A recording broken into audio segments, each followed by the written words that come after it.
आप लोगों ने कथा में सुना होगा, हमने पहले वर्णन किया। नवनिधि में एक निधि बड़ी प्रबल होती है, जिसको कहते हैं नील निधि। कौन सी निधि है? नील निधि।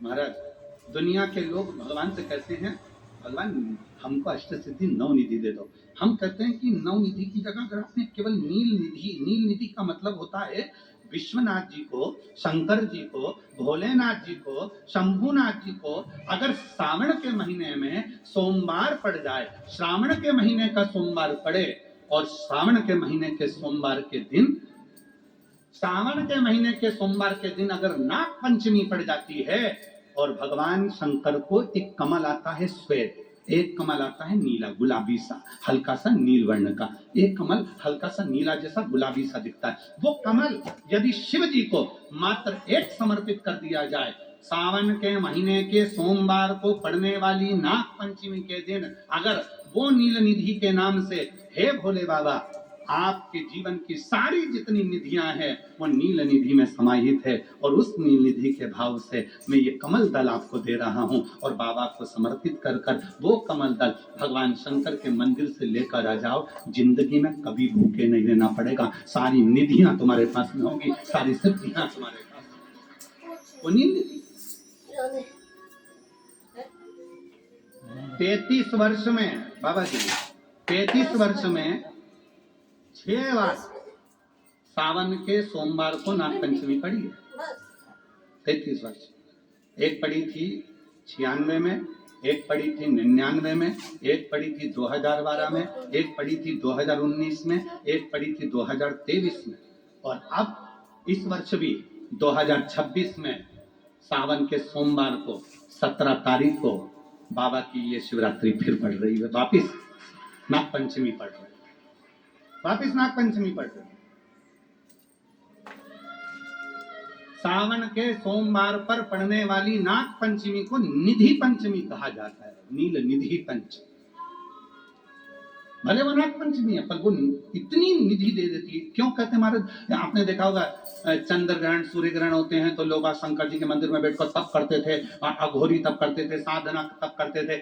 अब ये संसार का मनुष्य कोई अघोरी तो है, संसार का मनुष्य अघोर व्रत तो धारण करता नहीं है। संसार का मनुष्य तो बेचारा घर में डूबा रहता है, परिवार में डूबा रहता है, काम में डूबा रहता है। तो इसको निधि कैसे प्राप्त हो, इसको वो हीरा कैसे मिल जाए, इसको वो फल कैसे मिल जाए? तो उसके लिए स्वयं देवादिदेव महादेव की कथा करती है, स्कंद पुराण वर्णन करती है, शिव पुराण वर्णन करती है। सावन के महीने में जब सोमवार पड़े, सोमवार के दिन नाग पंचमी पड़े, नाग पंचमी के दिन जो नील पुष्प भगवान शिव को कमल का समर्पित कर देता है और उसी कमल के पुष्प को नील निधि के रूप में लेकर आ जाता है, उसके पास में कभी जिंदगी में ना अष्ट सिद्धि की कमी होती है, ना नव निधि की कमी होती है। उसका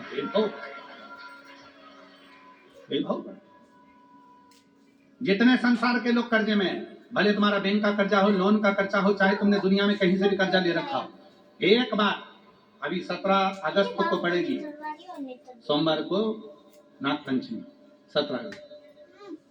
33 वर्ष में ये 7वीं बार आ गई। बहुत रुक रुक के आती है सोमवार की, बहुत रुक, और ना जाने फिर अगला योग कब लगेगा, अगर मौका मिला है कब। और हमने यहाँ तक कहा यदि कमल का पुष्प ना मिले तो एक महाराज जी एक पुष्प होता है वो नीले कलर का शंख जैसा होता है जो शिव जी को बड़ा प्रिय है। क्या बोलते हैं उसको, शंख पुष्प की क्या होता नीलकंठ, हाँ एक नीले कलर का होता है। अभी तो यहाँ पर है नहीं, हम प्रयास करेंगे आपको उसका दर्शन कराए। चढ़ा है, चढ़ा है, लाओ लाओ।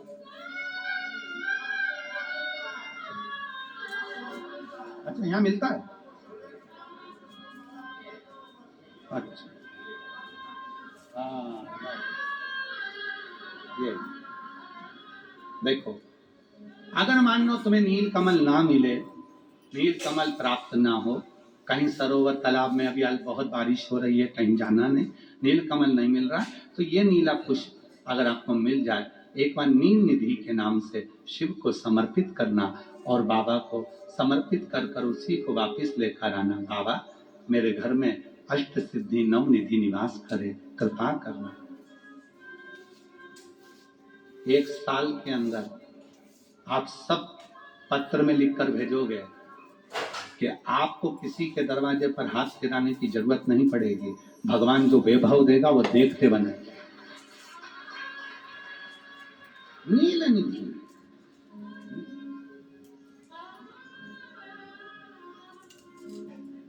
कौन सा दिन है? बोलो जरा।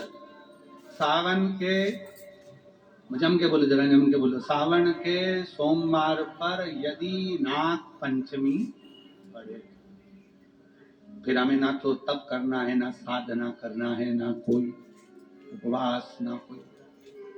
और एक और चीज बड़ी सुंदर लिखी है महाराज, नील निधि।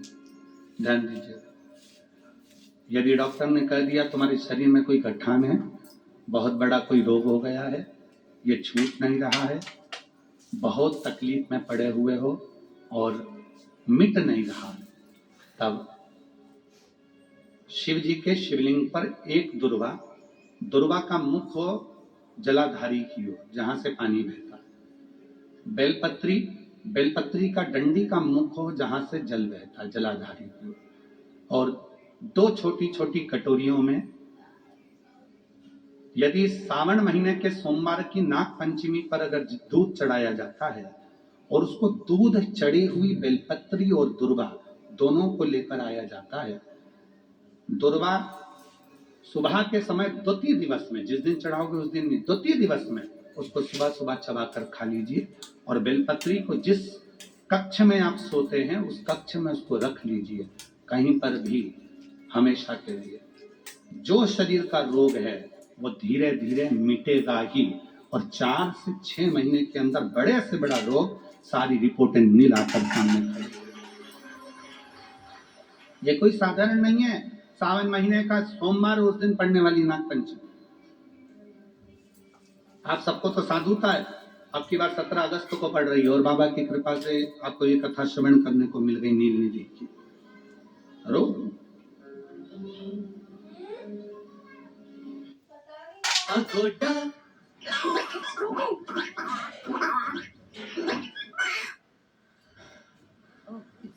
What a save. ये सेविंग नहीं, एक्चुअल सेविंग्स तो अगोड़ा करता है। What a save! Aguada. कब्स, hello, देख रहे हो कैसे बादल जैसे लाइट एकदम फ्रेश और एक्टिव लग रहा हूँ? इसका राज है कब्ज से रातों रात राहत। थैंक यू झंडू नित्यम। आज ही ले आइए झंडू नित्यम, 100% आयुर्वेदिक कब्ज नाशक।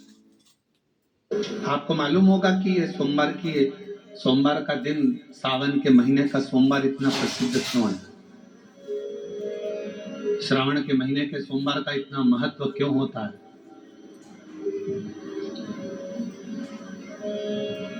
उसका एक कारण,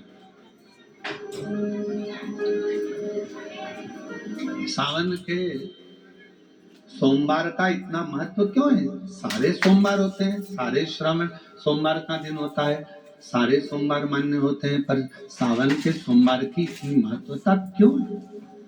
किस लिए? और शायद हमको लगता है कि जितने भी आस्था चैनल पर कथा सुन रहे हैं, जितने फेसबुक यूट्यूब पर कथा सुन रहे हैं, जितने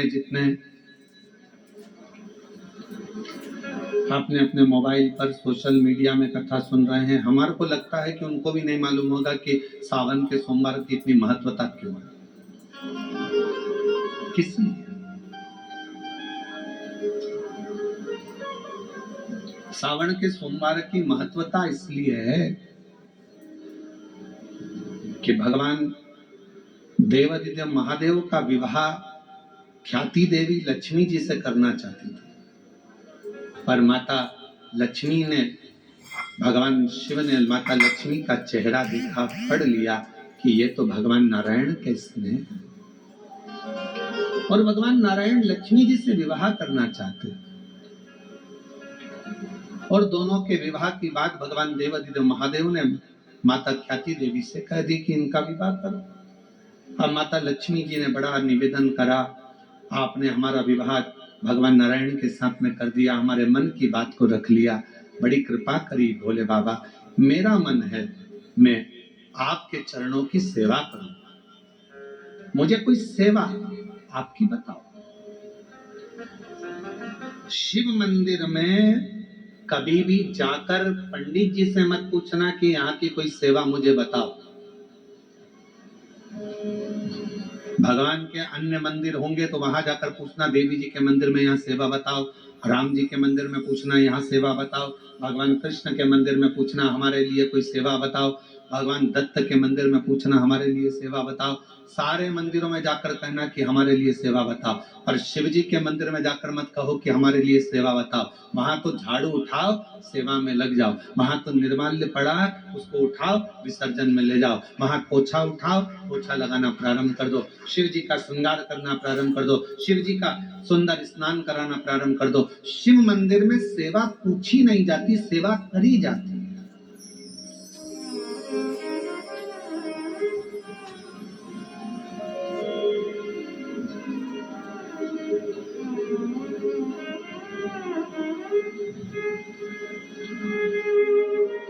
वहां सेवा करना पड़ती है। एक राज सिंहासन पर बैठने पर, एक कुर्सी पर बैठने पर, एक पद पर बैठने पर आपका कर्तव्य है कि आप बीच राह में से निकल कर जा रहे हैं, राज्य में से निकल कर जा रहे हैं, कोई दुखी आपको दिख रहा है, कोई गलत कार्य हो रहा है, आप अच्छे सिंहासन पर बैठे हैं, पद पर बैठे हैं, कुर्सी पर बैठे हैं, प्रतिष्ठा में बैठे हैं, आपकी बात दुनिया मानती है, तो आप उस गलत चीज को, गलत काम को हटाकर कुछ अच्छा कर सकते हो। आपको करना है, आप सेवा के लिए तत्पर रहें।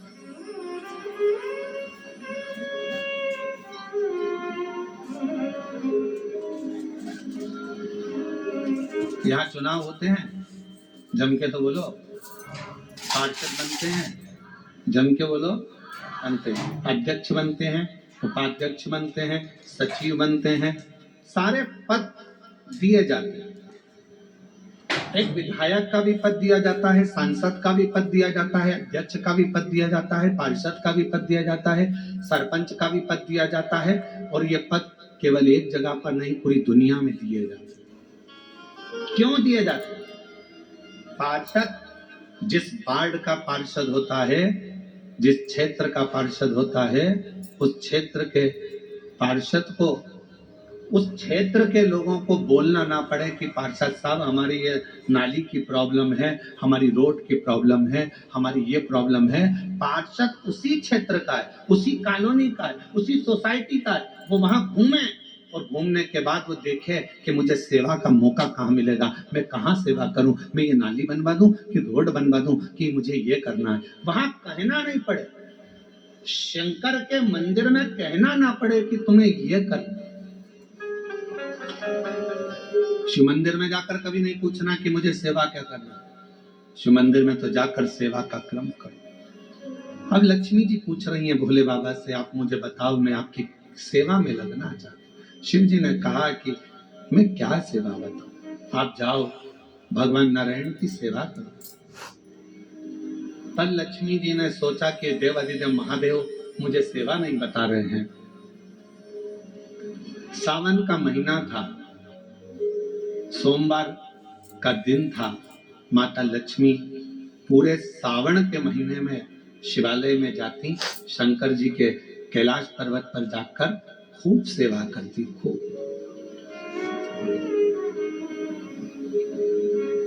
प्रथम सोमवारी निकल गई, द्वितीय सोमवारी निकल गई, तृतीय निकल गई, चतुर्थ आ गई। सोमवारियां निकलती चली गई। सावन का आखिरी सोमवार, देवाधिदेव महादेव प्रसन्न हो गए, लक्ष्मी को बुलाया। हे लक्ष्मी, पूरी दुनिया में केवल महासंबोधन मेरे नाम के आगे लगा है, लोग मुझे देवाधिदेव महादेव कहते हैं। सारी पुराणों को केवल पुराण कहा जाएगा, पर शंकर के पुराण को भी महासंबोधन से संबोधित किया जाएगा, शिव महापुराण। लक्ष्मी, मुझसे जो जुड़ा हुआ है, मेरे नाम के आगे महासंबोधन लगा हुआ है, लोग मुझे महादेव कहते हैं। और लक्ष्मी, तूने पूरे श्रावण के महीने में मेरी सेवा करी है और आज सोमवारी के दिन तूने मेरी अविरल भक्ति को धारण करा है। बिना पूछे सेवा में, बिना दिखावे के तल्लीनता से सेवा करी है। मैं अपना महा संबोधन दुनिया में किसी को नहीं देता, आज तुझे दे रहा हूँ। और लक्ष्मी केवल लक्ष्मी नहीं रही, उस दिन से लक्ष्मी माँ लक्ष्मी।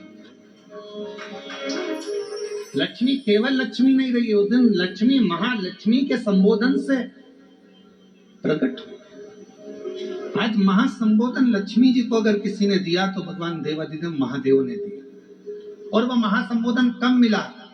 सोमवार की इस श्रावण के सोमवारी के दिन जो हम व्रत करते हैं, साधना करते हैं, उपास करते हैं, अर्चना करते हैं। पूरे वर्ष आप सोमवार का व्रत करते हैं कि नहीं करते वो पता नहीं, पर सावन के महीने में 4-5 जो भी सोमवार पड़ जाएं, अगर उस पर अगर आपने व्रत कर लिया, व्रत को धारण कर लिया या शिवालय के जाकर भगवान शंकर की आराधना कर ली, तो पूरे वर्ष के सोमवार का फल सावन के महीने के 5 या 4 सोमवार में प्राप्त